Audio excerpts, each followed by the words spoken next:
கர்த்தருடைய பரிசுத்த நாமத்தை மகிமை உண்டாதாக.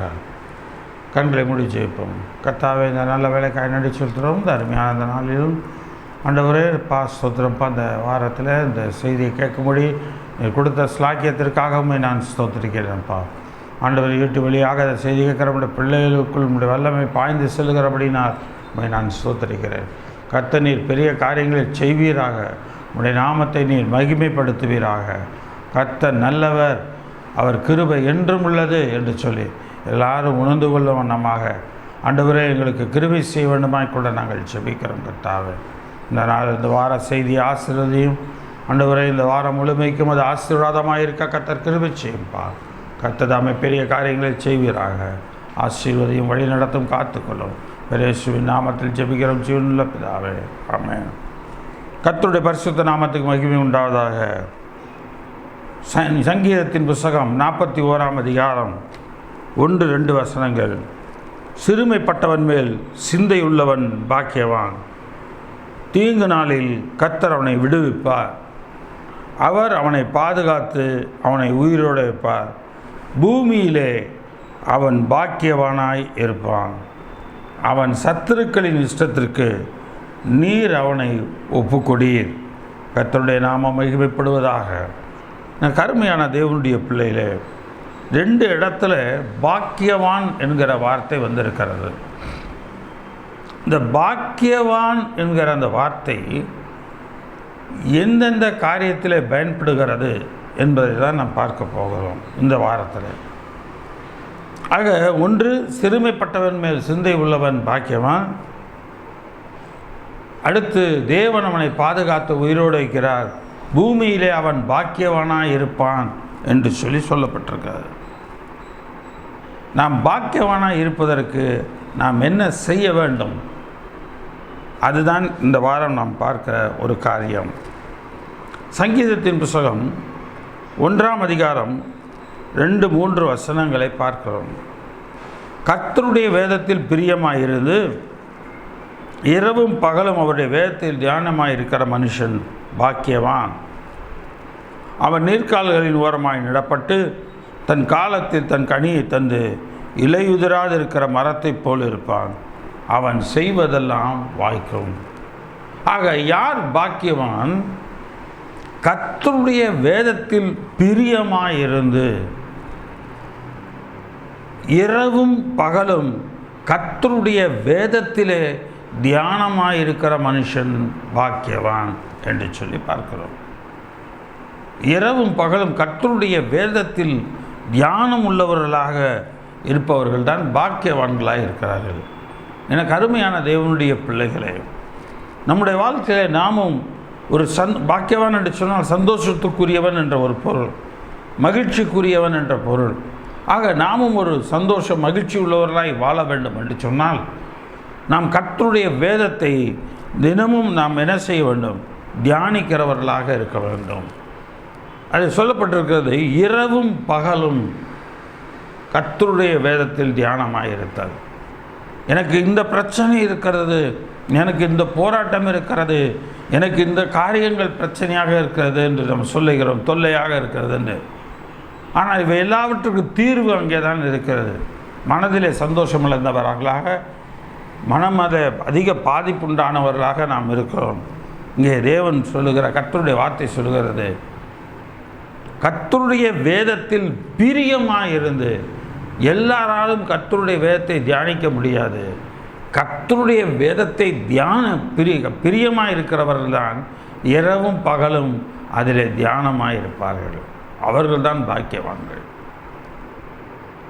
கர்த்தருடைய வேதத்தை குறித்து பிரியமுள்ளவர்களாக இருக்கிறோமா, அல்லது நம்முடைய வேத புஸ்தகத்தை அப்படியே மூடி வைத்துவிட்டு ஏதோ ஒரு கடமைக்கான ஒரு ஜெபத்தை பண்ணிவிட்டு நான் எவ்வளவோ ஜெபம் பண்ணுகிறேன், நானும் என்னென்னவோ உபவாசித்து ஜெபிக்கிறேன், இப்படியெல்லாம் போராடி ஜெபிக்கிறேன், ஆனாலும் எனக்கு இன்னும் தாமதமாகிறது, ஆனாலும் இன்னும் என் வாழ்க்கையில் ஒரு சந்தோஷம் இல்லை, ஒரு மன அமைதியில் மன நிம்மதி இல்லை என்று நாம் சொல்லுகிறோமா?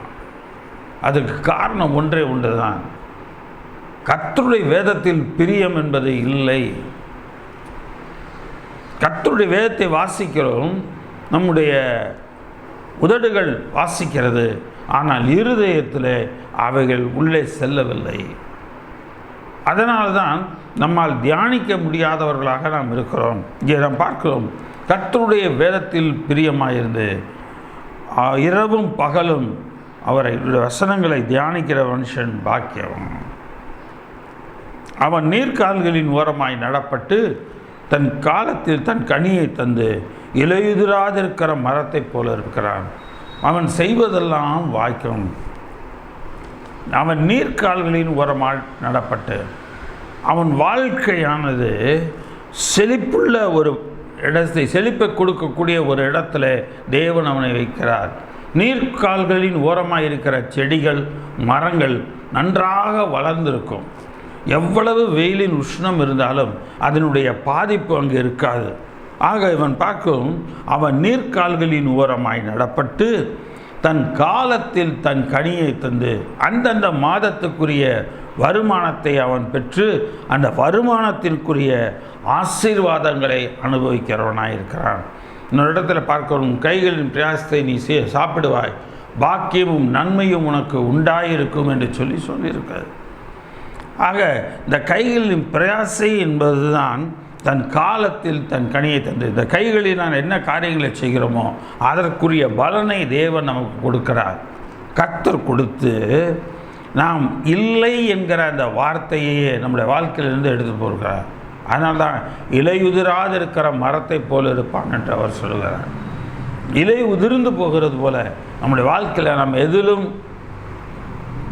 எந்த ஒரு காரியத்திலும் நாம் பட்டுப்போன மரமாக இல்லாதபடிக்கு நாம் இலை உதிராது இருக்கிற மரத்தை போல நாம் இருக்க செய்கிறார். ஒரு மாதத்தில் 10 நாட்கள் தான் நிம்மதி, முதல் 10 நாட்கள், அடுத்த 10 நாட்கள் ஏனோ போகிறது என்று சொல்லி கடைசி 30ஆம் தேதி பிறகு பார்க்கும்போது 21லேருந்து 30 பார்க்கும்போது கை வறட்சியாக இருக்குது. கை வறட்சியாக இருக்கிறது, ஒன்றும் கையில் பணம் புரளலைன்னு சொல்லுகிறோம். இங்கே அதை தான் பார்க்கிறோம். அந்த மாதிரி சொல்ல மாட்டான் கர்த்தருடைய பிள்ளை. கர்த்தருடைய வேதத்தில் தியானமாக இருக்கிற மனுஷன் பாக்கியவான். அவன் நீர்க்கால்களின் ஓரமாய் நடப்பட்டு தன் தன் காலத்திலே தன் கனியை தந்து இலையுதிராதிருக்கிற மரத்தை போல் இருப்பான். அவன் செய்வதெல்லாம் வாய்க்கும். அவன் என்னென்ன செய்கிறானோ அது எல்லாமே வாய்க்கும் என்று சொல்லி அவர் சொல்கிறார். ஆக நாம் செய்வதெல்லாம் கர்த்தர் வாய்க்க பண்ணுகிறார்.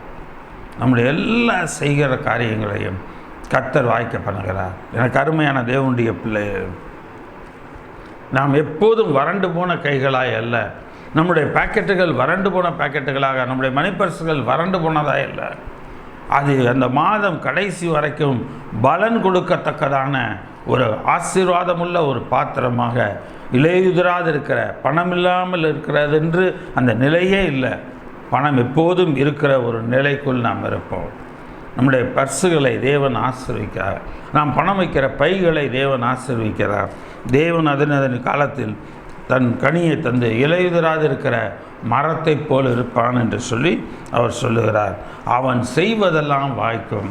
அவன் என்ன செய்கிறானோ அவன் செய்கிற எல்லா காரியங்களுமே வாய்க்கும்.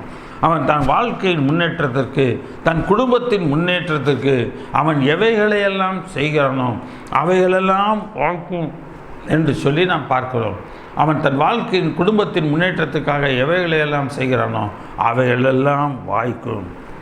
எனக்கு அருமையான தேவனுடைய பிள்ளைகளே, இந்த வாரத்திலிருந்து நீங்கள் செய்கிற எல்லா காரியங்களும் வாய்க்கும். உங்களுக்கு நீங்கள் உங்களுடைய வாழ்க்கையின் தரத்தை மேம்படுத்தி கொள்ள, உங்கள் குடும்பத்தின் தரத்தை மேம்படுத்தி கொள்ள நீங்கள் என்னென்ன காரியங்களை செய்கிறீர்களோ அவை எல்லாம் உங்களுக்கு வாய்க்கும். நீங்கள் இலையுதிராது இருக்கிற மரத்தைப் போல எப்போதும் செழிப்புள்ளவர்களாக இருப்பீர்கள். ஆக தேவன் அப்படிப்பட்ட ஒரு ஆசீர்வாதத்தை தேவன் நமக்கு கொடுக்கிறவராக இருக்கிறார். சங்கீதத்தின் புத்தகம் 5ஆம் அதிகாரம் 1ஆம் வசனம், கர்த்தாவே என் வார்த்தைகளுக்கு செவி கொடும், என் தியானத்தை கவனியும். ஆக எவன் ஒருவன் கர்த்தருடைய வேதத்தில் தியானமாக இருக்கிறானோ அவன், அந்த மனுஷன் பாக்கியவானாக இருக்கிறான். அவன் எப்படிப்பட்டவனாக இருக்கிறான்னா, கர்த்தரிடத்தில் அவன் கேட்குறான், ஆண்டவரே என் வார்த்தைகளுக்கு செவி கொடும், என் தியானத்தை கவனியும். என் தியானத்தை கவனியும்ப்பா. சிந்தை சிதறாமல் நான் ஒரு மனதோடு தியானிக்கிற அந்த நிலைப்பாடை நீங்கள் கவனிங்க. ஆக நான் நிலையுள்ளவனாக, ஒரு நிலையுள்ள ஒரு பாத்திரமாக நான் தியானம் பண்ணுகிற மனுஷனாக நான் இருக்கிறேன். அதை நீர் கவனித்து பார்த்து என்னை இலையுதிராது இருக்கிற மரத்தைப் போல என்னை வாழ வையும் ஆண்டவரே என்று சொல்லி அவன் சொல்லுகிறான். இன்னொரு இடத்துல பார்ப்பீர்களே, ஆனால் முறையிடுகிறேன் என்று சொல்லி சொல்லுகிறான். நிறைய பேர் ரொம்ப அதிகமாக ஊக்கமாக ஜெபிக்கிறோம், கண்ணீரோடு ஜெபிக்கிறோம், மனம் உடைந்து ஜெபிக்கிறோம். ஆனால் ஜெபத்தில் தியானத்தில் முறையிட முடியும். அதை தான் நம்ம இங்கே பார்க்குறோம். சங்கீதம் 55ஆம் அதிகாரம் 1-2 வசனங்கள். சங்கீதம் 55 1-2 வசனங்கள். தேவனே என் ஜெபத்தை கேட்டருளும், என் விண்ணப்பத்திற்கு மறைந்திராதையும்.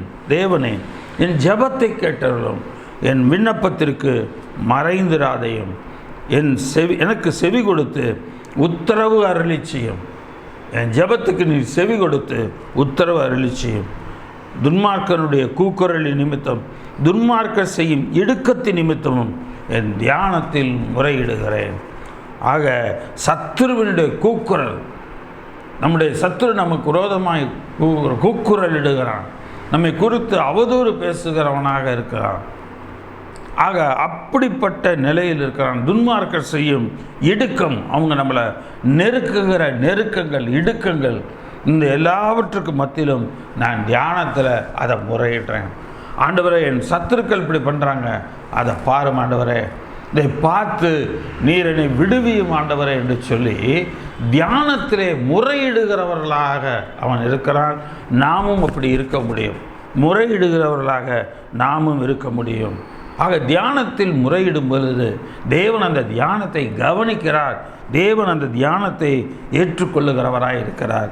அதே அதிகாரம் 16 முதல் 18 வசனங்கள் வரைக்கும் பார்க்கிறோம். 16 முதல் 18 வசனங்கள். சங்கீதம் 55 16 முதல் 18 வசனங்கள். நானும் தேவனை நோக்கி கூப்பிடுவேன், கர்த்தர் என்னை ரட்சிப்பார். அந்தி சந்தி மத்தியான வேளையிலும் நான் தியானம் பண்ணி முறையிடுவேன், அவரின் சத்தத்தை கேட்பார். அதுதான் நான் சொன்னேன். தியானத்தில் முறையிடும் பொழுது அந்த தியானத்தை கர்த்தர் கேட்கிறவராய் இருக்கிறார். அந்தி சந்தி மத்தியான வேளைகளிலும், இரவும் பகலும் மத்தியான வேளையிலும் நான் தியானம் பண்ணி முறையிடுகிறேன். நீங்கள் எந்த காரியத்திற்காக நீங்கள் தியானம் பண்ணுகிறீர்களோ, எந்த காரியம் கிடைக்க வேண்டும், எந்த காரியம் நடக்க வேண்டும் என்று தியானம் பண்ணுகிறீர்களோ, அந்த தியானத்தில் நீங்கள் முறையிடும் பொழுது அந்த தேவன் அந்த சத்தத்தை கேட்கிறவராக இருக்கிறார். ஆக தியானம் பண்ணி முறையிடுகிறவர்கள் சத்தத்தை கர்த்தர் கேட்கிறார். ஜெபத்தை விட விண்ணப்பத்தை ஏறெடுப்பதை விட தியானமே பண்ணி பாருங்களேன். ஆண்டவரே உம்முடைய வசனம் இப்படி சொல்லியிருக்கிறது, இரவும் பகலும் உடைய வேதத்தை தியானிக்கிற மனுஷன் பாக்கியவான் என்று சொல்லியிருக்கிறது. என்னை பாக்கியவனாய் மாற்றும் ஆண்டவரே, என்னை ஒரு பாக்கியவதியாய் மாற்றும் ஆண்டவரே, என்னை நீர் ஆசீர்வதியும் ஆண்டவரே. ஆண்டவரே நான் எப்பொழுது கனி கொடுக்கத்தக்க இலையுதிராது இருக்கிற மரத்தைப் போல என் வாழ்க்கை இருக்கட்டும். எப்பொழுதும் எனக்கு தரித்திரமோ இல்லை என்கிற வார்த்தையை வராதபடிக்கு, என்னை எந்த நெருக்குதலும் வராதபடிக்கு நீர் என்னை விலக்கி விடுவித்து காத்தருளும் அப்பா. அந்த நிலைக்கு நான் போகக்கூடாது என்று சொல்லி தியானத்தில் நீங்கள் முறையிட முடியும். ஜெபத்தில் முறையிட முடியாது, விண்ணப்பத்தில் முறையிட முடியாது. ஆனால் தியானம் பண்ணும் பொழுது நாம் ஆண்டவரிடத்தில் முறையிடலாம். ஆண்டவரை, இந்த வசனம் இப்படி சொல்லியிருக்கிறது, ஏன் என் வாழ்க்கையில் இந்த வசனம் இன்னும் நிறைவேறலை? எப்படி ஆகிலும் உன்னுடைய வார்த்தை உண்மை உள்ளது ஆண்டவரே, அந்த உண்மையுள்ள அந்த வார்த்தை எனக்குள் நிறைவேறுவதாக, என் குடும்பத்தில் நிறைவேறுவதாக, நான் ஆசீர்வாதமுள்ள ஒரு பாத்திரமனாய், நான் ஆசீர்வாதமுள்ள ஒரு பாக்கியவதியாய் நான் மாறுவேனாக என்று சொல்லி நீங்கள் முறையிட முடியும். தியானத்திலே முறையிடுவேன். திரளான கூட்டமாய் கூடி என்னை எதிர்த்தார்கள். அவரோ எனக்கு நேரிட்ட போரை நீக்கி என் ஆத்துமாவை சமாதானத்துடன் விட்டார். இது 18ஆம் வசனத்தில். அப்படி அந்தி சந்தி மத்தியான வேளையில் அவன் தியானம் பண்ணும் பொழுது அவன் சத்தத்தை கேட்டு அவனுக்கு விரோதமாக திரளான கூட்டம் கூடி எதிர்த்தார்களாம். அவரோ எனக்கு நேரிட்ட போர் என்று சொல்லி சொல்லுகிறான். நம்முடைய வேலை செய்கிற இடத்துல சக மனிதர்கள் பொறாமை, எரிச்சல், வன்கண்களினாலே ஏற்படுகிற போர், நம்முடைய குடும்பத்தில் உறவினர்கள், நண்பர்கள், பழகினவர்கள் மத்தியில் வரக்கூடியதான அவர்கள் நம்மை குறித்து கர்த்தர் அந்த போராக பார்க்கிறார். அதை நீக்கி என் ஆத்மாவை சமாதானத்தோடு மீட்டு விட்டார். கர்த்தர் ஆத்மாவை சமாதானத்தோடு மீட்டு விடுகிறவராயிருக்கிறார். நம்முடைய ஆத்மாவை கர்த்தர் சமாதானத்துடன் மீட்டு விடுகிறார். எனக்கு அருமையான தேவனுடைய பிள்ளைகளே, சங்கீதத்தின் புஸ்தகம் 104ஆம் அதிகாரம் 33 முதல் 35 வசனங்கள் வரைக்கும். சங்கீதம் 104, 33 முதல் 35. நான் உயிரோடு இருக்க மட்டும் என் கர்த்தரை பாடுவேன், நான் உள்ளளவும் என் தேவனை கீர்த்தனம் பண்ணுவேன். நான் அவரை தியானிக்கும் தியானம் இனிதாயிருக்கும், நான் கர்த்தருக்குள் மகிழ்வேன். நான் அவரை தியானிக்கும் தியானம் இனிதாயிருக்கும். நாம் கர்த்தருடைய வசனத்தை தியானிக்கிற தியானம் கர்த்தருக்கு பிரியமானதாக இனிய வாழ்க்கையாக நம்முடைய வாழ்க்கையை மாற்றும். இன்பமுள்ள வாழ்க்கையாக நம்முடைய வாழ்க்கையை மாற்றும். நான் கர்த்தருக்குள் மகிழ்வேன், நான் கர்த்தருக்குள் மகிழ்வேன். ஏன்னா நான் கர்த்தரை குறித்து தியானிக்கிறேன். என் கர்த்தர் சர்வவல்ல தேவன், என் மேய்ப்பர், சர்வவல்ல மேய்ப்பர். என்னுடைய காரியங்களில் எதிலும் நான் தாழ்ச்சி அடையாதபடி என்னை காத்துக்கொள்வார். என் கர்த்தர் என்னை எதிலும் தாழ்ச்சி அடையாதபடி என்னை காத்து வழி நடத்துகிறவராக இருக்கிறார். ஆக நம்ம தேவனுடைய சமூகத்தில் இரவும் பகலும் தியானிக்கிற மனுஷன், அந்தி சந்தி மதியான வேலைகளில் தியானிக்கிற மனுஷன், அவருடைய வேதத்தை தியானிக்கிற மனுஷன், அவரையே தியானிக்கிற மனுஷன் பாக்கியவானாயிருக்கிறான். அவன் தியானம் இன்பமாயிருக்கும். கர்த்தரை தியானம் பண்ணி பாருங்களேன். ஆண்டவரை, நீர் சர்வ வல்லமையுள்ள தேவன், நீர் மகிமை பொருந்திய தேவன். ஆகவே நீர் எனக்கு எல்லாவற்றையும் செய்ய வல்லவராக இருக்கிறீர், உன்னுடைய நாமம் என்னில் மகிமைப்படுவதாக என்று சொல்லி நீங்கள் பாருங்கள். கர்த்தர் நிச்சயமாய் உங்களை ஆசீர்வதிக்கிறவராக இருப்பார். எனக்கு அருமையான தேவனுடைய பிள்ளைகளே, சங்கீதம் 119 97லேருந்து 99 வரைக்கும், சங்கீதம் 119 97லேருந்து 99 வரைக்கும். உமது வேதத்தை நான் எவ்வளவு பிரியமாக இருக்கிறேன், நாள் முழுவதும் அது என் தியானம். அப்போ நான் உங்களுடைய வேதத்தில் ஒருத்தன் பிரியமாக இருந்தால் தான் அவன் நாள் முழுவதும் அதை தியானிக்க முடியும். வாழ்க்கையில் ஒரு பிரச்சனைங்க வரக்கூடாது, வந்துருச்சு, எப்படி மீண்டு வெளியே வர முடியும்? ஒன்றே வழியே தான்.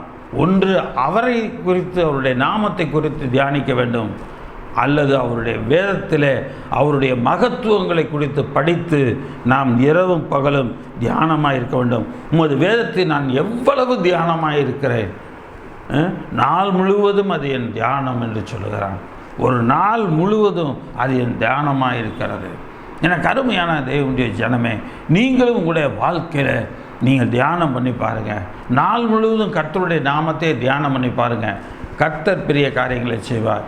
நம் பாடல்களை போட்டுவிட்டு அந்த பாட்டின் சத்தம் கேட்டுக்கொண்டிருக்கும்போது நாம் செய்கிற வேலைகள் ஒரு பக்கம், அது தியானமாகாது.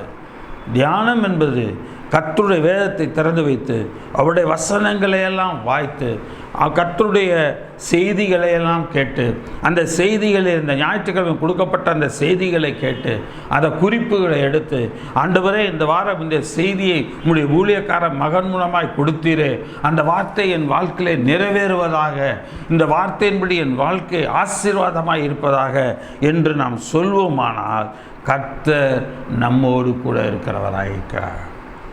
நாள் முழுவதும் அது என் தியானம், நாள் முழுவதும் அது என்னுடைய தியானமாக இருக்கிறது. நீர் உம்முடைய கற்பனைகளை கொண்டு என்னை என் சத்துருக்களிலும் அதிக ஞானம் உள்ளவாங்க, அவைகள் என்றைக்கும் என்னுடனே இருக்கிறது. உம்முடைய சாட்சிகள் என் தியானமாக இருக்கிறபடியால் எனக்கு போதித்தவர் எல்லாரிலும் அறிவுள்ளவனாக இருக்கிறேன்.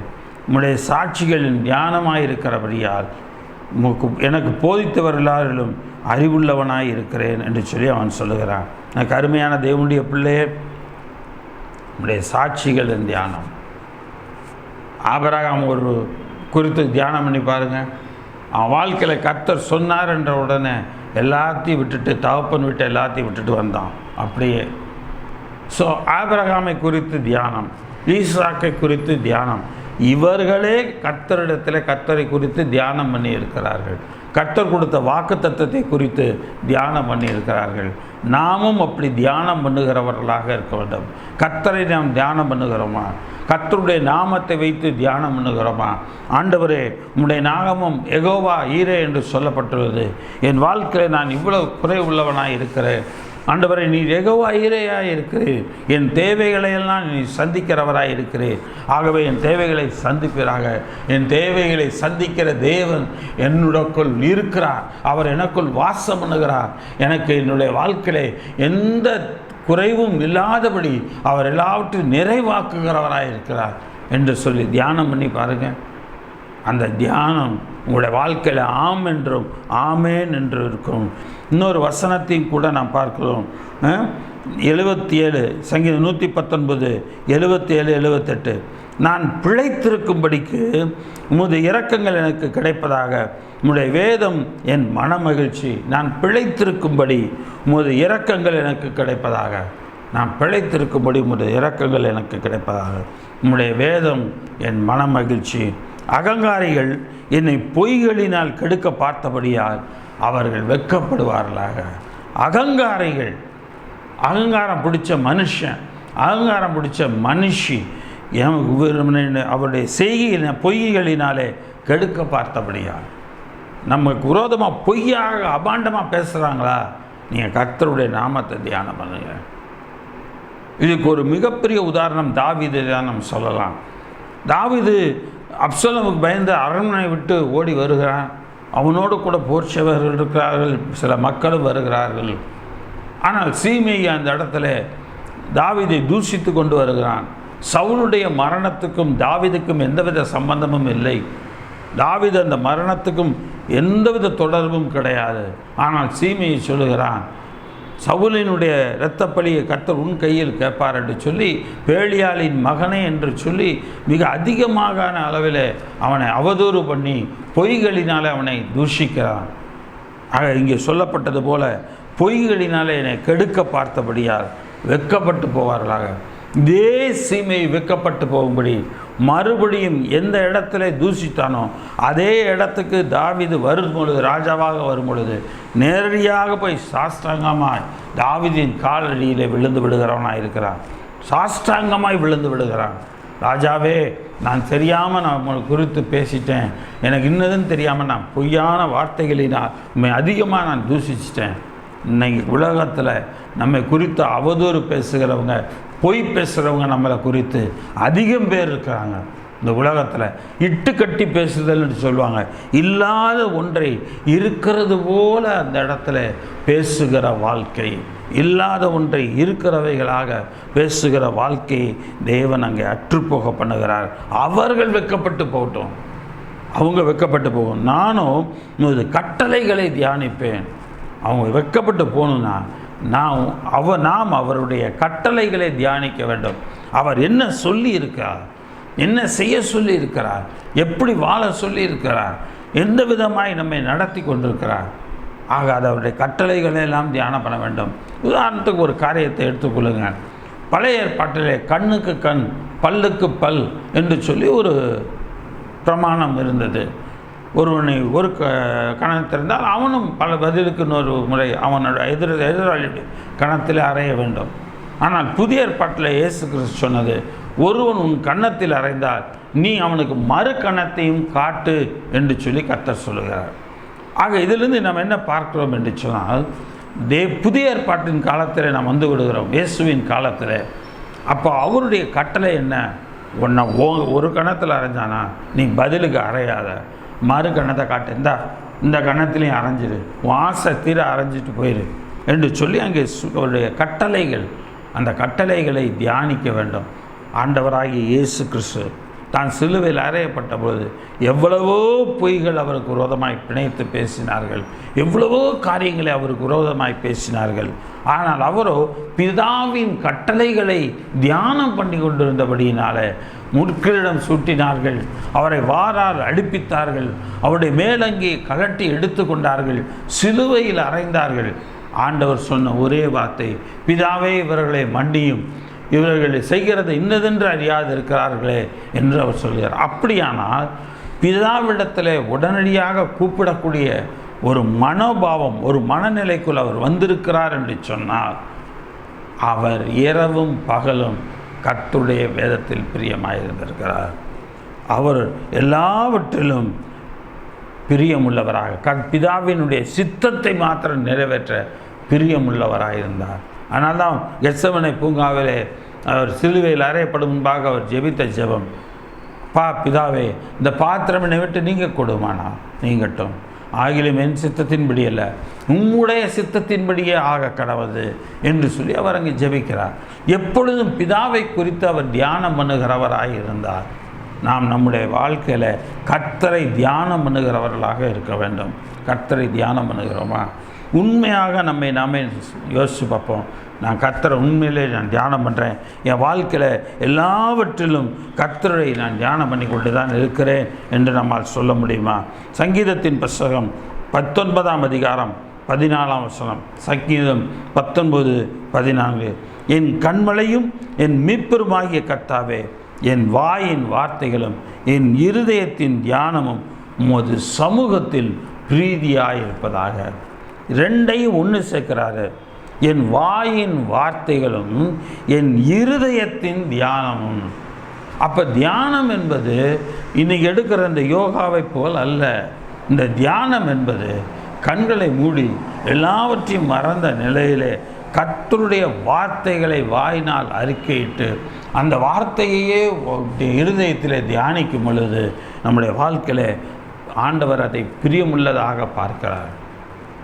கர்த்தருக்கு பிரியமுள்ளதாக இருப்பதாக சொல்லுகிறான். ஆக கர்த்தருக்கு பிரியமானது எது தெரியுங்களா? அவர் நம்முடைய வாயின் வார்த்தைகளும் இருதயத்தின் தியானமும் கர்த்தரை குறித்தே இருக்க வேண்டும், கர்த்தருடைய நாமத்தை குறித்தே இருக்க வேண்டும். யோசுவாவின் புத்தகம் 1ஆம் அதிகாரம் 7ஆம் 8ஆம் வசனங்கள். யோசுவா 1ஆம் அதிகாரம் 7-8 வசனங்கள். என் தாசனாகிய மோசே உனக்கு கற்பித்த நியாயப்பிரமாணத்தின்படியெல்லாம் செய்ய கவனமாக இருக்க மாத்திரம் மிகவும் பலங்கொண்டு திடமனதாயிரு. நீ போகும் இடமெல்லாம் புத்திமானாய் நடந்து கொள்ளும்படி அதை விட்டு வலது இடதுபுறம் விலகாதிருப்பதாக. அந்த இடத்துல சொல்கிறார். யோசுவாவிடத்தில் கர்த்தர் சொல்லுகிற வார்த்தை, இந்த நியாயப்பிரமாண புஸ்தகம் உன் வாயை விட்டு பிரியாதிருப்பதாக. இதில் எழுதியிருக்கிறபடியெல்லாம் நீ செய்ய கவனமாய் இருக்கும்படி இரவும் பகலும் அதை தியானித்து கொண்டிருப்பாயாக. அப்பொழுது நீ உன் வழியை வாய்க்க பண்ணுவாய், நீ புத்திமானாயும் நடந்து கொள்வாய். ஆக கர்த்தருடைய வேதத்தை நாம் பிரியமாயிருந்து அதை அந்தி சந்தி மத்தியான வேலைகளில் தியானிக்கிறவர்களாக, இரவிலே நாம் தியானிக்கிறவர்களாக இருப்போமானால் இந்த இடத்துல பார்க்கிறோம், இது எழுதியிருக்கிற எல்லாவற்றையுமே செய்ய கவனமாக இரு என்று சொல்லி இரவும் பகலும் அதை தியானித்து கொண்டிரு. அப்பொழுது நீ உன் வழியை வாய்க்க பண்ணுவார். நான் என்ன செஞ்சாலும் அதில் ஏதாவது ஒரு குற்றம், ஒரு தவறு நடந்துடுது, இப்படியா நானும் பார்த்து செய்கிறேன், நான் எவ்வளவோ பார்த்து ஜாக்கிரதையாக செய்கிறேன், ஆனாலும் ஏதோ ஒரு நிலையில் நான் ஒரு குறை உள்ளவனாக நான் மாறிடுறேன். ஆனால் இங்கே வேதம் சொல்லுகிறது, நீ தியானம் பண்ணுவீர்களே ஆனால் நீ உன் வழியை வாய்க்க பண்ணுவாய். நீ எந்த வழியில் என்ன காரியத்தை செய்வதற்காக நீ அழைக்கப்பட்டாயோ அந்த அழைப்பின் வழியை நீ வாய்க்க பண்ணுவாய். வழி வாய்க்கும் என்று சொல்லுகிறார். அப்பொழுது புத்திமானாயும் நடந்து கொள்வாய். இந்த பிரச்சனையில் எப்படி நாம் கையாண்டால் இந்த பிரச்சனையிலிருந்து மீண்டு வெளியே வருவோம், இந்த காரியத்தை எப்படி கையாண்டால் நாம் இதிலிருந்து மீண்டு வெளியே வருவோம், இதை எல்லாவற்றையும் நாம் தியானிக்கும் பொழுது நம்மை புத்திமானாக மாற்றுகிறது. நாம் புத்திமானாக இருந்து அதற்குரிய ஆலோசனையின்படி நாம் நடக்கிறவர்களாக இருப்போம். எனக்கு எல்லாவற்றிலும் குறை இருக்கிறது ஆண்டவரே, என்னுடைய வாழ்க்கையில் நிறைவுள்ளவனாக என்னை வாய்க்க பண்ணுப்பா. நான் எதை செஞ்சாலும் தோல்வியில் முடிகிறேன். நான் என்ன பண்ணாலும் நான் என்ன பேசினாலும் இது பிரச்சனையாக மாறுது. கவலையப்படாதீங்க. கர்த்தருடைய சமூகத்தில் தியானத்தில் உட்காருங்க. அப்போ நீங்கள் புத்திமானாக நடப்பீங்க. உங்களுடைய வழியை கர்த்தர் வாய்க்க பண்ணுவார். உங்கள் வழியை கர்த்தர் வாய்க்க பண்ணுவார். நீங்கள் 1ஆம் சங்கீதத்தில் வாசிப்பது போல அவன் நீர்க்கால்களின் ஓரமாய் நடப்பட்டு தன் காலத்தில் தன் கனியை தந்து இலையுதிராது இருக்கிற மரத்தை போல் இருப்பான். அவன் செய்வதெல்லாம் வாய்க்கும் என்ற அந்த வசனத்தின் ஆசீர்வாதத்தை நாம் பெற்றுக்கொள்ளுகிறவர்களாக இருப்போம். தேவன் யோசுவாவுக்கு சொல்லும்போது, மோசே உனக்கு கற்பித்த எல்லா பிரமாணத்தின்படியும் நீ செய்ய மாத்திரம் கவனமாயிரு, இரவும் பகலும் அதை தியானித்து கொண்டிரு, அப்பொழுது நீ உன் வழியை வாய்க்க பண்ணுவாய், புத்திமானாயும் நடந்து கொள்வாய். இதுதாங்க முக்கியம். எவன் தியானம் பண்ணுகிறார்களோ, யார் தியானம் பண்ணுகிறார்களோ அவர்கள் தங்கள் வழிகளை வாய்க்க பண்ணி கொள்ளுகிறார்கள். நம்முடைய எல்லா காரியங்களும் வாய்க்க பண்ண வேண்டுமா? கர்த்தர் பெரிய காரியங்களை செய்ய வல்லவராயிருக்கிறார். சங்கீதத்தின் புஸ்தகம் 39ஆம் அதிகாரம் 3ஆம் வசனம். சங்கீதம் 39:3.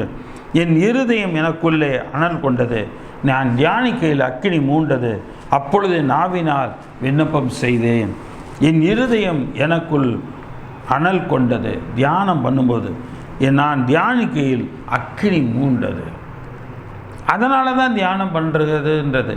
ஒரு கர்த்தருடைய வசனத்தை வச்சு தியானம் பண்ணோம்னா ஆண்டவர் சொல்லியிருக்கிறார்ல, இந்த 1ஆம் சங்கீதத்தில் சொன்னார், அவன் செய்வதெல்லாம் வாய்க்குன்னு சொல்லியிருக்கிறாரே, அவன் இலையுறாத மரத்தை போல இருப்பான் என்று சொல்லியிருக்கிறீரே, அவன் நீர்க்காரர் ஓரமாய் நடப்பட்டு என்று சொன்னீரே, எனக்கு நல்ல ஆசீர்வாதத்தை தாங்கப்பா, என் குடும்பத்தில் நல்ல ஆசீர்வாதத்தை தாங்க, நான் ஆசீர்வாதம் உள்ளவனாக நான் மாற வேண்டும், ஆசீர்வாதம் உள்ளவளாக நான் மாற வேண்டும் என்று சொல்லி நீங்கள் ஆண்டவரிடத்தில் தியானம் பண்ணும் பொழுது, ஆண்டவரிடத்தில் தியானம் செய்யும் பொழுது உங்களுக்குள் அக்கினி மூடும், உங்களுக்குள் ஒரு புது பலன் உண்டாகும். அந்த புது பலத்தினாலே, புதிய புத்தியினாலே உங்கள் வாழ்க்கையில் குறைவுள்ள உங்களுடைய வாழ்க்கையை நிறைவுள்ள வாழ்க்கையாக மாற்றுவீர்கள். எதெல்லாம் குறைபட்டவர்களாக இருக்கிறீர்களோ அவைகளிலெல்லாம் நீங்கள் நிறைவுள்ளவர்களாக நீங்கள் மாறுவீர்கள். கர்த்தர் உங்களை ஆசீர்வதிக்கிறவராக இருக்கிறார். மல்கியா தீர்க்கதரிசியின் புஸ்தகம் 3ஆம் அதிகாரம் 16ஆம் வசனம். மல்கியா 3:16. அப்பொழுது கர்த்தருக்கு பயந்தவர்கள் ஒருவரோடு ஒருவர் பேசிக்கொள்வார்கள், கர்த்தர் கவனித்து கேட்பார். கர்த்தருக்கு பயந்தவர்களுக்காகவும் அவருடைய நாமத்தை தியானிக்கிறவர்களுக்காகவும் ஞாபக புஸ்தகம் ஒன்று அவருக்கு முன்பாக வைக்கப்பட்டிருக்காரு. நாம் தியானம் பண்ணணும்னு சொன்னோம்னா அவருடைய ஞாபக புஸ்தகத்தில் எழுதி வைக்கிறார். இவன் என் நாமத்தை தியானம் பண்ணினா, இந்த வசனத்தை, இந்த வேதாகமத்தில் உள்ள இந்த வசனத்தின்படி என் நாமத்தை அவன் தியானம் பண்ணினான், என்னுடைய நாமத்தின் மேல் அதிக விசுவாசம் உள்ளவனாய், அது நம்பிக்கை உள்ளவனாய் அவன் தியானம் பண்ணினா அவன் வாழ்க்கையை நான் ஆசீர்வதிக்கணும் என்று அவர் முடிவுக்கு இருக்கிறவராயிருக்கிறார். எனக்கு அருமையான தேவனுடைய பிள்ளைகளே, இரவும் பகலும் கர்த்தருடைய வேதத்தில் தியானமாயிருக்கிற மனுஷன் பாக்கியவான். முதலாவது, கர்த்தருடைய வேதத்தில் பிரியமாயிருக்கிற மனுஷன் பாக்கியவான். வேதத்தில் பிரியமாய் இருக்கிற மனுஷன் பாக்கியவான். இரண்டாவது பாக்கியவான், உம்முடைய வீட்டில் வாசமாக இருக்கிறவர்கள் பாக்கியவான்கள். இரண்டாவது, உம்முடைய வீட்டில் வாசமாக இருக்கிறவர்கள் பாக்கியவான்கள். சங்கீதம் 84:4. உம்முடைய வீட்டில் வாசமாக இருக்கிறவர்கள் பாக்கியவான்கள், அவர்கள் எப்போதும் உம்மை துதித்து கொண்டே இருப்பார்கள். உமது வீட்டில், என்னுடைய வீடு சகல ஜனங்களுக்கும் ஜெப வீடு என்று சொல்லி அவர் சொல்லியிருக்கிறார். ஆக அந்த ஜெப வீட்டில் வாசமாக இருக்கிறவர்கள் பாக்கியவான்கள், அவர்கள் எப்போதும் துதித்து கொண்டு இருப்பார்கள். அப்போ கர்த்தருடைய ஆலயத்துக்கு போகிறீங்க, ஒரு ஜெப வீட்டுக்கு போகிறீங்கன்னு சொன்னால், அங்கே கர்த்தரை ஆராதிக்கிறீங்கன்னு சொன்னால், எப்பொழுதும் நீங்கள் துதித்து கொண்டு இருப்பீங்க. உங்களை அறியாமல் கர்த்தரை துதிக்கிற அந்த துதி உங்கள் வாயிலேருந்து வர ஆரம்பிச்சிடும். அப்போ நீங்கள் பெரிய காரியங்களை சாதிக்க முடியும் உங்களால். ஏன்னா கர்த்தருடைய நாமம் உங்களுக்குள் மிகப்பெரிதான மாற்றத்தை உண்டாக்கக்கூடியதாக இருக்கிறது. கர்த்தருடைய வீட்டில் ஜெப விட்டு ஆலயத்துக்கு போகாதவங்க கர்த்தரை தேடி அவருடைய ஆலயத்துக்கு போங்க, உங்களுடைய சபைக்கு போங்க. சபை கூடி வருதலை விட்டு விடாதபடிக்கு, சபை கூடி வருதலை அசட்டை பண்ணாதபடிக்கு சபை கூடி வருதல் கடந்து கொள்ள போங்க. அந்த சபையில் உங்களுடைய ஊழியக்காரன் மூலமாக கொடுக்கப்படுகிற செய்தியை கேளுங்க. அந்த செய்தி உங்களை உயிர்ப்பிக்கிறதா இருக்கிறது. அந்த செய்தியை கேட்டு நீங்கள் தேவனை துதிப்பீர்கள். சங்கீதத்தின் புஸ்தகம் 65ஆம் அதிகாரம் 4 முதல் 7 வசனங்கள். சங்கீதம் 65 4 முதல் 7 வசனங்கள். உம்முடைய பிரகாரங்களில் வாசமாயிருக்கும்படி நீ தெரிந்து கொண்டு சேர்த்து கொள்ளுகிறவன் பாக்கியவான். உம்முடைய பிரகாரங்களில், கர்த்தருடைய பிரகாரத்தில் வாசமாய் இருக்கும்படி நீர் தெரிந்து கொண்டு சேர்த்து கொள்ளுகிறவன் பாக்கியவான். கர்த்தர் தெரிந்து கொண்டவனை தான் அவன் ஆண்டவருடைய சமூகத்துக்கு வர முடியும். எல்லாராலையும் முடியாது. கர்த்தர் உங்களை தெரிந்து கொண்டிருக்கிறார். ஆனால் நீங்கள் என்ன நினைக்கிறீங்க? என்னப்போ இவ்வளோ ஜபத்துக்கு போகிறோம், உபவாச ஜபத்துக்கு போயிட்டேன், பைபிள் ஸ்டடிக்கு ரெகுலராக போகிறேன், இப்படி எல்லாத்துலேயும் நான் போகிறேன், ஆனால் எனக்கு ஒரு மாற்றமும் என் வாழ்க்கையில் இல்லை, ஒரு மாற்றம் எனக்கு எந்த வித மாற்றமும் கிடையாமல் இல்லவே இல்லைன்னு சொல்கிறீங்க இல்லையா? அதுக்கு தான் இங்கே உம்முடைய பிரகாரங்களில் வாசமாக இருக்கும்படி நீ தெரிந்து கொண்டு சேர்த்து கொள்ளுகிறவன் பாக்கியவான். யார் அவருடைய பிரகாரத்தில் போய் வாசமாக இருக்கிறார்களோ அவர்கள் பாக்கியவான்கள். உம்முடைய பரிசுத்த ஆலயமாகிய உம்முடைய வீட்டின் நன்மையால் திருப்தியாகும். நீங்கள் தேவாலயத்துக்கு போனீங்கன்னா அந்த பரிசுத்த ஜெப வீட்டில், அந்த பரிசுத்த ஜெப ஆலயத்தில் அந்த வீட்டின் நன்மை, ஒரு நன்மை நீங்கள் போகிற ஜெப வீட்டில் இருக்குது. உங்கள் ஊழியக்காரனுடைய வாயிலிருந்து வருகிற வசனத்தினால் நன்மைகள் உண்டாகக்கூடியதாக இருக்கிறது. அந்த நன்மைகள் உங்களுக்கு திருப்தியை கொடுக்கும். உங்களுடைய வாழ்க்கையை திருப்தியாக மாற்றக்கூடியது கர்த்தருடைய வார்த்தை மாத்திரமே. கர்த்தருடைய வார்த்தை மாத்திரம்தான் உங்களுடைய வாழ்க்கையை மாற்ற முடியும். மனுஷர்கள் மாற்ற முடியாது. நீங்கள் தியானம் பண்ண வேண்டும். நீங்கள் கர்த்தருடைய பிரகாரங்களுக்குள் பிரவேசிக்க வேண்டும். நீங்கள் ஆண்டவருடைய வார்த்தை கேட்டு தியானிக்க வேண்டும். அப்பொழுது உங்களுடைய வாழ்க்கை நன்மையால் திருப்தியாகும். தீமையால் அல்ல, நன்மையால் திருப்தியாகும். 5ஆம் வசனம்.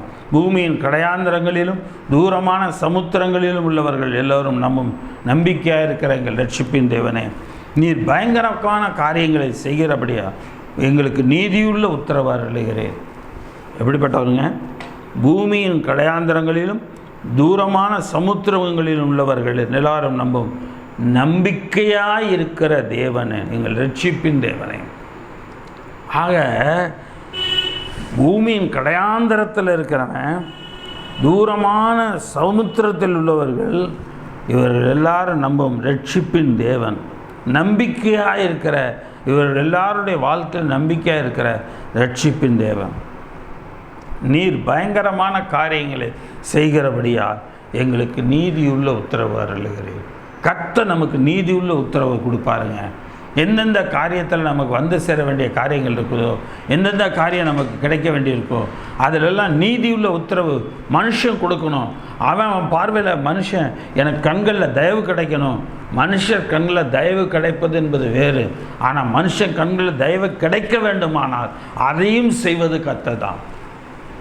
இப்போ ஒரு மனுஷன் கையெழுத்து போட்டால் நமக்கு எல்லாமே நடந்துடும். சரி, அவனை போட வைப்பது யார்? அதை நீங்கள் பார்த்தீங்கன்னு சொன்னீங்கன்னா அது கர்த்தர். அது கர்த்தரால் தான் முடியும்.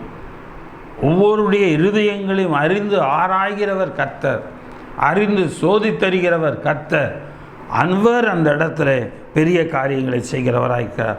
சமுத்திரங்களின் மும்முரத்தையும் அவைகளுடைய அலைகளின் இரைச்சலையும் ஜனங்களின் அமளியையும் அமர்த்துகிறீர். இது புதிய ஏற்பாட்டில் நாம் பார்க்குறோம். ஆண்டவராக இயேசு கிறிஸ்து படகில் பின்னணியத்தில் உறங்கி கொண்டு இருப்பார். பெருங்காற்று வீசுகிறபடினால அலைகள் கொந்தளிக்கிறது. அதனால் இவங்களால் தண்டு வலிச்சு போக முடியல. படகு இங்கிட்டு அங்கிட்டுமா ஆடுது. ஆக ஆட்டம் கொண்டோன்னே உடனே என்னென்னமோ முயற்சி பண்ணுறாங்க, ஒன்றும் பண்ண முடியல. கடைசியாக நேராக இயேசுக்கு வந்து எழுப்புறாங்க. ஐயரே, நாங்கள் மடிந்து போகிறோம், உங்களுக்கு கவலை இல்லையா? நீங்கள் நிறைய பேர் என்ன நினைக்கிறாங்க தெரியுமா? ஆண்டவர் இன்னும் தூங்கிட்டு தான் இருக்கிறாரு, ஆண்டவரை எழுப்புவோம். ஆண்டவர் தூங்கலைங்க.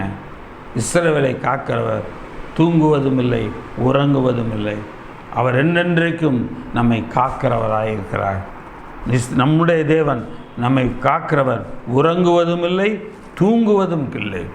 இதை இன்னும் சொல்லணும்னா, உங்களை காக்கிற தேவன், உங்களை அழைத்து தெரிந்து கொண்டு தம்முடைய ஆலயத்துக்கு, தம்முடைய சபைக்கு கொண்டு செல்லுகிற தேவன் என்றைக்கும் உறங்குவதும் இல்லை, தூங்குவதும் இல்லை. வேதவசனம் அதுதான் சொல்லுகிறார். அவர் எழும்பி என்ன செய்தாராம்? சமுத்திரத்தையும் அதன் அலைகளையும் இறையாதே அமைதலாயிருந்து கட்டளையிடுகிறார். உடனே கடல் இறையாதபடிக்கு அமைதலாக மாறியது. அப்படிப்பட்ட மாற்றத்தை கொடுக்கிறவர் தான் கர்த்தர். அப்படிப்பட்ட ஒரு மாற்றங்களை கொடுப்பவர் தான் கர்த்தர். அலைகளின் எல்லாவித அமளியையும் கர்த்தர் அமர்த்துகிறீர் என்று சொல்லி பார்க்க வேண்டும். சங்கீதம் 68:17 பார்க்கிறோம். 17லேருந்து 20 வரைக்கும். சங்கீதம் 68:17லேருந்து 20 வரைக்கும். தேவனுடைய ரதங்கள் 10,000ங்களும் 1000ங்களுமாய் இருக்கிறது. ஆண்டவர் பரிசுத்த ஸ்தலமான சீனாய் மலையில் இருந்த வண்ணமாய் அவைகளுக்குள் இருக்கிறார். தேவனுடைய ரதங்களுக்குள் தேவன் இருக்கிறார். தேவரீர் உன்னதத்திற்கு ஏறி சிறைப்பட்டவர்களை சிறையாக்கி கொண்டு போனீர். தேவனாகிய கர்த்தர் மனுஷனுக்குள் வாசம் பண்ணும் பொருட்டு துரோகிகளாகிய மனுஷர்களுக்காகவும் வரங்களை பெற்றுக்கொண்டேன். தேவனாகிய இயேசு கிறிஸ்து சுகமாக்குகிறவராக பாவத்திலிருந்து விடுதலை செய்வதற்கு பிதாவிடத்திலிருந்து சகல விதமான வரங்களை பெற்று வந்தார். மரித்தோனை உயிரோடு எழுப்பினார். எனக்கு அருமையான தேவனுடைய பிள்ளைகளை, அநேக வியாதியஸ்தர்களை, பிறவியிலிருந்து குருடராயிருந்தவர்கள், திமிர்வாதக்காரனாக இருந்தவர்கள் எல்லாருடைய வாழ்க்கையை மாற்றி போட்டார் என்று சொல்லி பார்க்கிறோம். என்னாலும் ஆண்டவருக்கு ஸ்தோத்திரம் உண்டாவதாக. நம்மேல் பாரம் சுமத்தினாலும் நம்மை ரட்சிக்கிற தேவன் அவரே. ஏங்க நான் கர்த்தருடைய நாமத்தை நான் தியானம் பண்ணணும்? நான் ஏன் கர்த்தருடைய பிரகாரங்களில் போய் நான் வாசம் பண்ணி நான் ஏன் தியானம் பண்ணணும்? அது வேறு ஒன்றும் இல்லை. இங்கே வசனம் சொல்லுகிறது, என்னாலும் ஆண்டவருக்கு ஸ்தோத்திரம் உண்டாவதாக. நம்மேல் பாரம் சுமத்தினாலும் நம்மை ரட்சிக்கிற தேவன் அவரே என்று சொல்லி பார்க்கிறோம். நம்முடைய தேவன் ரட்சிப்பவர்களும் தேவனாயிருக்கிறார். ஆண்டவராகிய கர்த்தரால் மரணத்துக்கு நீங்களாகும் வழிகளும் உண்டு. நம்முடைய தேவன் ரட்சிப்பவர்களும் தேவனாயிருக்கிறார். ஆண்டவராகிய கர்த்தரால் மரணத்திற்கு நீங்கும் வழிகள் உண்டு. எல்லாரும் ஒரு நாள் மரித்து போகிறது உறுதி தான். ஆனால் சீக்கிரத்தில் மரணம் என்பது இல்லாமல் நல்ல சந்தோஷமாக குடும்பம் கோத்திரமாக தலைமுறையை கண்டு நல்ல வாழ்வு வாழ்கிற ஒரு வாழ்க்கை, நல்ல வாழ்வு வாழ்கிற ஒரு வாழ்க்கை, அதுதான் இங்கே பார்க்குறோம். கர்த்தருடைய சமூகத்தில் வாசமாக இருக்கிறவர்கள் ஆண்டவருடைய கர்த்தரால், ஆண்டவராகிய கர்த்தரால் மரணத்திற்கு நீங்கள் வழிகளும் உண்டு. ஆக மரணத்துக்கு நீங்கள் வழிகளை கர்த்தர் கொடுக்கிறவராயிருக்கிறார். கடைசியாக ஏசாயாவின் புஸ்தகம் 23ஆம் அதிகாரம் 18ஆம் வசனம். ஏசாயா 23:18. அதன் வியாபாரமும் அதன் பணயமும் கர்த்தருக்கு பரிசுத்தமாக்கப்படும். அது பொக்கிஷமாய் சேர்க்கப்படுவதும் இல்லை, பூட்டி வைக்கப்படுவதும் இல்லை. கர்த்தருடைய சமூகத்தில் வாசமாக இருக்கிறவர்கள் திருப்தியாக சாப்பிடவும் நல்ல வஸ்திரங்களை தரிக்கவும் அதன் வியாபாரம் அவர்களை சேரும். நாம் செய்கிற இந்த நாட்களில் வியாபாரம் கிடையாது, வேலை செய்கிறோம். நம்முடைய வேலைகள் இல்லாதவங்களுக்கு வேலையை கர்த்தர் கொடுக்குறார். வேலையில் உள்ளவங்களுக்கு அந்த வேலை செய்யத்தக்க திராணியை கொடுக்குறார். கர்த்தருடைய சமூகத்தில் வாசமாக இருக்கிறவர்கள் திருப்தியாக சாப்பிடவும் நல்ல வஸ்திரங்களை உடுத்தவும். ஆக தேவன் நம்முடைய வாழ்க்கையில் நல்ல சாப்பாடை கொடுக்குறார். கர்த்தருடைய வீட்டின் நன்மையால் திருப்தியாகவும், கர்த்தருடைய வீட்டின் நன்மையால் கர்த்தர் திருப்தியாகும்படி செய்கிறார். அதனால் நாம் எல்லாவற்றிலும் பசியாறினவர்களாக நாம் இருப்போம். திருப்தியாக சாப்பிடுவோம். நல்ல வஸ்திரங்களை உடுக்கும்படி அவர் கிருபை செய்கிறவராயிருக்கிறார். கர்த்தருடைய நாம மகிமைப்படுவதாக. எனக்கு அருமையான தேவனுடைய பிள்ளைகளே, 140ஆம் சங்கீதம் 12:13 பார்க்கிறோம். சிறுமையானவனின் வழக்கையும் எளியவர்களின் நியாயத்தையும் கர்த்தர் விசாரிப்பார் என்று அறிவேன். நீதிமான்கள் உமது நாமத்தை துதிப்பார்கள். செம்மையானவர்கள் உமது சமூகத்தில் வாசம் பண்ணுவார்கள். செம்மையானவன் யாரோ அவன் அவருடைய சமூகத்தில் வாசம் பண்ணுவான். நம்முடைய இருமனம் உள்ளவர்களாக அல்லது உலக பிரகாரமாக ஒரு மனுஷனாக இருப்போமாண்டா நம்ம வாழ்க்கையில் நிலையாக இருக்க மாட்டோம். செம்மையானவர்கள் உமது சமூகத்தில் வாசம் பண்ணுவார்கள். யார் யார் செம்மையானவர்களாக இருக்காங்களோ அவங்க கர்த்தருடைய சமூகத்தில் வாசம் பண்ணுவார்கள் என்று சொல்லி பார்க்கிறோம். எனக்கு அருமையான தேவனுடைய பிள்ளைகளை நம்மை வாசமாக இருக்கும்படி தேவன் செய்கிறார். மூன்றாவது, செவ்வையான வழிகளை கொண்டிருக்கிறவர்கள் பாக்கியவான்கள். செவ்வையான வழியை கொண்டிருக்கிறவர்களும் பாக்கியவான்கள். 84ஆம் சங்கீதம் 5ஆம் வசனம், 84:5 உம்மிடையே பலன் கொள்ளுகிற மனுஷனும் தங்கள் இருதயத்திலே செவ்வையான வழிகளை கொண்டிருக்கிறவர்களும் பாக்கியவான்கள். தங்கள் இருதயத்திலே செவ்வையான வழிகளை கொண்டிருக்கிறவர்களும் பாக்கியவான்கள். வெளியில் ஒரு மாதிரி நடந்துக்கிட்டு உள்ளுக்குள்ளே ஒரு நிலையை வச்சிட்டு இருக்கிற ஒரு வாழ்க்கை இல்லை. இருதயத்தில் உள்ள நிறைவினால் வாய் பேசும். ஆக இருதயத்தின் நினைவினால் தான் வாய் பேசுவது மாத்திரமல்ல, அது மாதிரியே செயல்படும். நம்முடைய இருதயம் முழுவதும் அக்கிரமம் நிறைந்திருந்தால் நம் அக்கிரமங்களை தான் நாம் செய்கிறவர்களாக இருப்போம். நம் இருதயம் முழுவதும் ஆண்டவருக்குள் செம்மையான வழிகளை கைகொள்வோமானால் தேவன் நம்மைக்கு செவ்வையானவராக இருக்கிறார். அவர்கள் அழுகையின் பள்ளத்தாக்கை உருவ கடந்து அதை நீரூற்றாக்கி கொள்ளுகிறார்கள். மலையும் குளங்களை நிரப்பும். அவர்கள் பலத்தின் மேல் பலமடைந்து சீயோனிலே தேவ சந்நிதியில் காணப்படுவார்கள். எப்படி செய்கிறாங்களா? அவர்கள் பலத்தின் மேல் பலனடைந்து சீயோனிலே தேவ சந்நிதியில் வந்து காணப்படுவார்கள். சேனைகளின் தேவனாகிய கர்த்தாவே, என் விண்ணப்பத்தை கேளும். யாக்கோபின் தேவனே, எனக்கு செவி கொடும் என்று சொல்லி கர்த்தரிடத்தில் கேட்குறான். ஆக செம்மையான வழிகளை கொண்டிருக்கிறவர்கள் பாக்கியவான்கள். அவர்கள் அழுகையின் பள்ளத்தாக்க, அவங்க வாழ்க்கையில் அழுகக்கூடிய வேறு சூழ்நிலை இருக்கலாம். ஒரு காரியங்கள் ஏதோ ஒன்று ஆசீர்வாதத்து குறைவினால், ஏதோ ஒரு நன்மை குறைவினால், ஏதோ ஒரு தடைப்பட்ட காரியத்தினால் இருக்கலாம். ஆனால் தேவன் வேதவசம் சொல்கிறது, அழுகையின் பள்ளத்தாக்கி அவர்கள் உருவ நடந்து அதை நீரூற்றாக்கி கொள்ளுகிறாங்க. அழுகையின் பள்ளத்தாக்க உருவ நடந்து அதை நீரூற்றாக மாற்றி கொள்ளுகிறார்கள். மலையும் குளங்களை நிரப்பும். அப்படின்னா அப்படிப்பட்ட ஒரு செழிப்புள்ள வாழ்க்கையை கர்த்தர் நமக்கு கொடுக்கிறார். அப்படிப்பட்ட மேலான ஆசீர்வாதம் உள்ள வாழ்க்கையை கர்த்தர் நமக்கு கொடுக்கிறவராய் இருக்கிறார். 2 சாமுவேலின் புஸ்தகம் 22ஆம் வசனம் 33 2 சாமுவேல் 22:33 தேவன் எனக்கு பலத்த அரணானவர், அவர் என் வழியை செவ்வை பண்ணுகிறவர். தேவன் எனக்கு பலத்த அரணானவர், அவர் என் வழிகளை செவ்வை பண்ணுகிறவர். அவர் தான் என் வழியை செவ்வை பண்ணுறவர். அவர்கிட்ட நான் என்னை ஒப்பு கொடுத்துட்டேன். ஆண்டவரே, என்ன நான் மட்டும் அர்ப்பணிச்சிட்டேன். எனக்கு நீர் தான் செவி கொடுக்கணும். எனக்கு நீங்கள் தான் செவி கொடுக்கணும். என் ஜெபத்துக்கு நீங்கள் தான் செவி கொடுக்கணும். என் தியானத்துக்கு நீங்கள் தான் செவி கொடுக்கணும். என் தியானத்தை பார்த்து என்னை நீங்கள் விடுவீங்க. ஆண்டவர்கிட்ட கேளுங்க. கர்த்தர் பெரிய காரியங்களையும் செய்கிறார். அவர் என் கால்களை மான்களின் கால்களைப் போலாக்கி என்னை உயர்தலங்களிலே என்னை நிறுத்துகிறார். அவர் என் கால்களை மானுடைய கால்களைப் போல மாற்றி என்னை உயர்தலங்களிலே நிறுத்துகிறார்.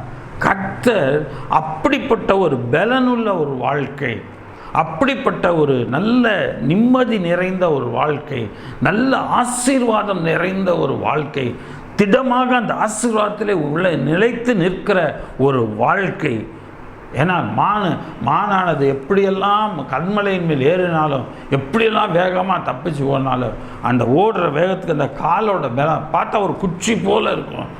ஆனால் அது அவ்வளோ வேகமாக ஓடுகிறது. அதை தான் இங்கே பார்க்கிறோம். அவர் என் கால்களை மான்களினுடைய கால்களை போலாக்கி என் உயர் ஸ்தலங்களில் என்னை நிறுத்துகிறார். வெண்கல வில்லும் என் புயங்களால் வளையும்படி என் கலகிகளை யுத்தத்துக்கு பழக்க வைக்கிறார். நம்முடைய இந்த உலகத்தில் வாழ்கிற உலகத்தில் நமக்கு எதிராளியே பிசாசானவன் எவனை விழுங்கலாமோ என்று கர்ஜித்து சுற்றி திரிகிறான். பிசாசானவன் என்ன செய்கிறான்? கர்ஜிக்கிற சிங்கத்தை போல நம்ம சுற்றி திரிகிறான். நாம் அவனோட போரிடும்படிக்காக வெண்கல வில்லும் என் புயங்களால் வளையும்படி என் கைகளை யுத்தத்துக்கு பழக்க வைக்கிறார். நம்மளை தேவன் பழக்க வைக்கிறார். எப்படியெல்லாம் சத்துருவை மேற்கொள்ளணும். ஆண்டவராக இயேசு கிறிஸ்து 40 நாள் உபவாசம் இருந்து ஊழியத்துக்கு வரார். இந்த 40ஆம் நாள் முடிவில் அவருக்கு பசி உண்டாகிறது. பிசாசானவன் அவரை சோதிக்கும்படியாக அவரிடத்தில் வருகிறான். அவரை சோதிக்கிறான். அந்த கல்லுகளை அப்பங்களாக மாற்றும். நீ உமக்கு பசியாக இருக்குல்லே, அந்த கல்லுகளை அப்பங்களாக்கி சாப்பிடும் என்று சொல்லுகிறான். அப்போ கர்த்தர் சொல்கிறார், மனுஷன் அப்பங்களால் அல்ல கர்த்தருடைய வார்த்தைகளினால் பிழைப்பான் என்று எழுதியிருக்கிறதே என்று சொல்வார். வசனத்தினாலேயே பிசாசை 3 முறையும் ஜெயிப்பார். அதை தான் இங்கே நாம் பார்க்கிறோம். எனக்கு அருமையான தேவனுடைய பிள்ளைகளே, கர்த்தர் நம்மை உயர்ந்த ஸ்தலங்களில் நிற்க பண்ணுகிறார். என் கைகளை யுத்தத்துக்கு பழக்குவிக்கிறார். உம்முடைய ரட்சிப்பின் கேடகத்தை எனக்கு தந்தீர். உம்முடைய காருண்யம் என்னை பெரியவனாக்கும். உம்முடைய காருண்யம் என்னை பெரியவனாக்கும். ஆண்டவரே, ஆண்டவருடைய காருண்யம் தான் நம்மளை பெரியவன். ஆண்டவர்கிட்ட கேளுங்க, ஆண்டவரே உம்முடைய காருண்யத்தை எனக்கு தார், என்னை பெரியவனாக மாற்றும், என்னை பெரியவளாக மாற்றும். பெரியவனை உயரத்தில் போகிறதல்ல, பொருளாதாரத்தில் உயர்ந்து இருக்கிற ஒரு வாழ்க்கை, பொருளாதாரத்தில் மேம்பட்டிருக்கிற ஒரு வாழ்க்கை கர்த்தரிடத்தில் கேளுங்க. சங்கீதம் 27ஆம் அதிகாரம் 11ஆம் வசனம். சங்கீதம் 27:11. கர்த்தாவே உமது வழியை எனக்கு போதித்து என் எதிராளி நிமித்தம் செவ்வையான பாதையிலே என்னை நடத்தும். கர்த்தாவே உமது வழியை எனக்கு போதித்து என் எதிராளி நிமித்தம் செவ்வையான பாதையில் என்னை நடத்தும். ஆண்டவர்கிட்ட கேளுங்க, செம்மையான பாதையில் என்னை நடத்தும் ஆண்டவரே. ஏசாயா தீர்க்கதரிசியின் புத்தகம் 45ஆம் அதிகாரம் 2ஆம் வசனம். ஏசாயா 45:2. நான் உனக்கு முன்னே போய் கோணலானவைகளை செவ்வையாக்குவேன். கர்த்தர் நமக்கு முன்னாடி போய் கோணலானவைகளை செவ்வையாக்குகிறார். ஆக செவ்வையான வழிகளை கைக்கொள்கிறவர்கள் பாக்கியவான்கள். அப்போ இந்த செவ்வையான வழிகளை யார் உண்டு பண்ணுறான்னா கர்த்தர் தான் உண்டு பண்ண முடியும். அப்போ ஆண்டவருடைய சமூகத்தில் இரவும் பகலும் அவருடைய வேதத்தில் தியானமாக இருந்தோம்னா கர்த்தர் நம்முடைய வழிகளையெல்லாம் செம்மையாக்குகிறார். அப்பொழுது நாம் என்ன செய்கிறோம்? நாம் முன்னே போகிற தேவனுடைய வழியிலே, அவர் பின்னே நாம் போகிற ஒரு ஆட்டுக்குட்டிகளைப் போல, மேய்ப்பனு பின்னாக போகிற ஒரு ஆட்டுக்குட்டிகளைப் போல, கர்த்தாவே என் சமூகம் உனக்கு முன்பாக செல்லும் என்று சொன்னீரே, உம்முடைய சமூகம் எனக்கு முன்பாக செல்வதாக நான் உமக்கு பின் வருகிறேன். உம்முடைய சமூகத்துக்கு பின்னாக நான் வருகிறேன். உம்முடைய சமூகமானது என்னை நித்திய அமைதியும் என்னை நித்திய சந்தோஷத்துக்குள்ளும் என்னை நடத்துவதாக. ஆகவே இந்த காரியங்களையெல்லாம் எனக்கு செய்யும் ஆண்டவரே என்று கேளுங்க. கர்த்தர் பெரிய காரியங்களை செய்கிறவராக இருக்கிறார். சங்கீதத்தின் புத்தகம் 107ஆம் அதிகாரம் 7ஆம் வசனம். சங்கீதம் 107:7. தாபரிக்கும் ஊருக்கு போய் சேர அவர்களை செவ்வையான வழியிலே நடத்தினார். அவங்க எங்கே போய் வாழணுமோ, எங்கே போய் வாழ்ந்தால் நல்லா இருக்க முடியுமோ அந்த இடத்துக்கு தேவன் அவர்களை செவ்வையான வழியிலே நடத்தினார் என்று பார்க்கிறோம். எனக்கு அருமையான தேவனுடைய பிள்ளைகள், தேவன் நம்மை செவ்வையான வழியிலே நடத்துகிறவராக இருக்கிறார். ஆக கர்த்தருடைய வழிகளிலே நாம் நடக்கிறவர்களாக இருக்கோம். 3 காரியங்களிலே இருக்கிறவர்கள் பாக்கியவான்கள் என்று பார்த்தோம். கர்த்தருடைய வேதத்தை தியானிக்கிற மனுஷன் பாக்கியவான் என்று சொல்லி பார்க்கிறோம்.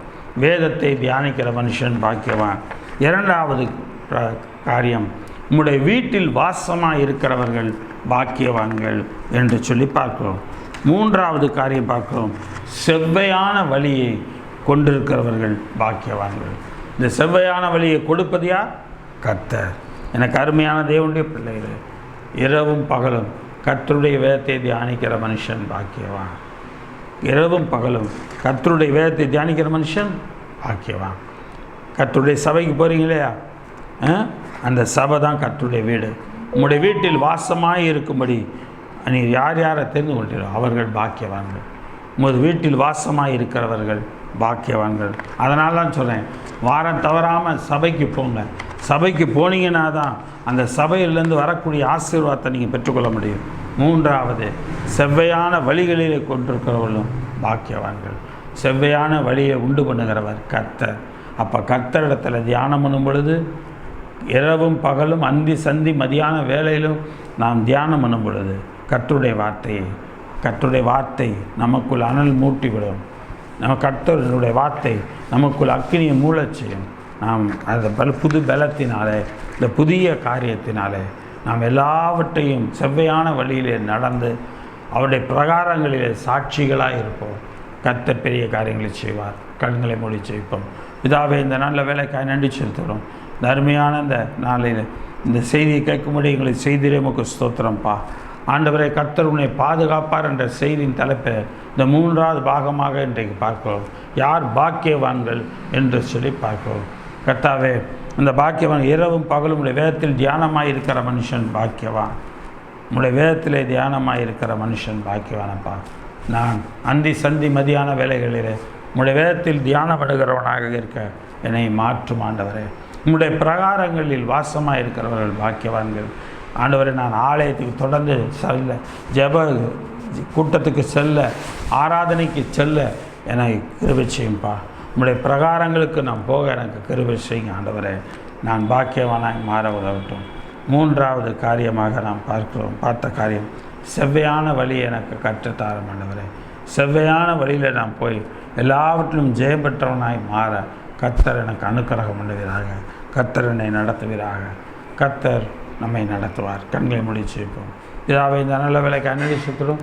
அருமையான இந்த நாளிலும் கொடுத்த செய்திக்கு சோத்திரப்பா. இந்த செய்தியின் மூலமாக கர்த்தாவே ஆண்டவரே பாக்கியவானாக இருப்பான் என்று சொல்லியிருக்கிறப்பா. யார் யார் பாக்கியவான் என்று பார்த்தோம். அந்தி சந்தி மதியான வேலைகளில் இரவும் பகலும் கர்த்தருடைய வேதத்தை தியானிக்கிற மனுஷன் பாக்கியவான் ஆண்டவரே. அது மாத்திரமல்ல, உங்களுடைய பிரகாரங்களிலே வாசமாக இருக்கிறவன் பாக்கியவானப்பா. நான் தவறாமல் நாங்கள் தேவாலயத்துக்கு வாரந்தோறும் போக, தேவனுடைய சபைக்கு வாரந்தோறும் போக, கர்த்தருடைய வார்த்தையை கேட்க எங்களுக்கு கிருபை செய்யும்பா. எங்களை நடத்தும் ஆண்டவரே. அப்பொழுது நாங்கள் பாக்கியவான்களாய் மாறுவோம். எங்களுடைய வாழ்க்கை பாதையில் செவ்வையான பாதையில் நடத்தும். இதுவரைக்கும் எங்கள் சிந்தனையிலே தோன்றிய வழியிலே நடந்தோம். அநேக பிரச்சனைகளிலே நாங்கள் மாட்டிக்கொண்டோம். இப்பொழுதோ கர்த்தாவே உம்முடைய சமூகத்திலே உம்முடைய வசனம் நீர் எங்களை நடத்துகிற வழியிலே நாங்கள் நடக்க வேண்டும் என்று சொல்லி என்னை ஒப்புக் கொடுக்கிறேன். செவ்வையான வழியிலே என்னை நடத்தும். என்னை ஆசீர்வதியும்பா. இந்த செய்தி கேட்டு கொண்டு நம்முடைய பிள்ளைகள் எல்லாரையும் ஆசீர்வதிப்பா. அவர்களை ஆசீர்வதிப்பீராக. எந்தெந்த காரியங்கள் நடைபெறாமல் இருக்கிறதோ அது நடந்தேறுவதாக. தடைகள் எல்லாம் உடைக்கப்படுவதாக. நம்முடைய பிள்ளைகளுக்கு முன்பாக இருக்கிற எல்லா தடைகள், அவருடைய சந்தோஷம், சமாதானம், ஆண்டவர் மகிழ்ச்சிக்கு தடையாக இருக்கிற எல்லா தடைகளையும் நொறுக்கி போடுவீராக. அவர்கள் உம்முடைய சபைக்கு உம்முடைய பிரகாரங்களிலே ஆண்டவரை நீர் தெரிந்து கொண்ட பிரகாரத்திலே உம்முடைய பிள்ளைகள் வந்து ஸ்தோத்திரிக்கத்தக்கதாக, அவருடைய வாழ்க்கையில் செவ்வையான வழியில் போகத்தக்கதாக நீர் அனுக்கிரகம் பண்ணும். தொடர்ந்து நீர் காத்து கொள்ளும், வழி நடத்தும், ஆசீர்வதியும். துதிகன மகிமையில்லாமக்கே எடுக்கிறோம். கர்த்தர் இரட்சகர் மீட்பருமான இயேசுவின் மூலம் ஜெபிக்கிறோம் ஜீவனுள்ள பிதாவே, ஆமென். என் ஆத்மாவே கர்த்தரை ஸ்தோத்திரி. என் முழுவதுமே அவருடைய பரிசுத்த நாமத்தை ஸ்தோத்திரி. என் ஆத்மாவே கர்த்தரை ஸ்தோத்திரி. கர்த்தர் செய்த சகல உபகாரங்களை மறவாதே, ஆமென். உடைய கர்த்தராகிய இயேசு கிறிஸ்துவினுடைய கிருபை, பிதாவாகிய தேவனுடைய அன்பும், பரிசுத்த ஆவியானவருடைய வழி நடத்தும் பக்கபலமும் பாதுகாப்பும் இன்னும் இன்றும் சதா காலங்களில் நம் அனைவரோடும் இருப்பதாக, ஆமென், ஆமென். கர்த்தருடைய வேதத்தில் இரவும் பகலும் அந்தி சந்தி மதியான வேளையில் தியானமாக இருங்க. கர்த்தர் உங்களை பாக்கியவானாய் மாற்றுவார். கர்த்தருடைய சபைக்கு போங்க. அங்கே வாசம் பண்ணுகிற உங்களை கர்த்தர் பாக்கியவானாய் மாற்றுவார். கர்த்தருடைய நாமத்தில் ஆண்டவர்கிட்ட கேளுங்க, என்னோட போக வேண்டிய வழி எனக்கு காட்டும் ஆண்டவரேன்னு கேளுங்க. அந்த செவ்வையான வழியில் நீங்கள் போனீங்கன்னா நீங்கள் பாக்கியவான்கள். ஆக 3 காரியங்களை பார்த்தோம். இது 3ஐயும் செய்யுங்க. கர்த்தர் உங்களை பாக்கியவானாய் வைப்பார். ஆமேன், ஆமேன், ஆமேன், ஆமேன்.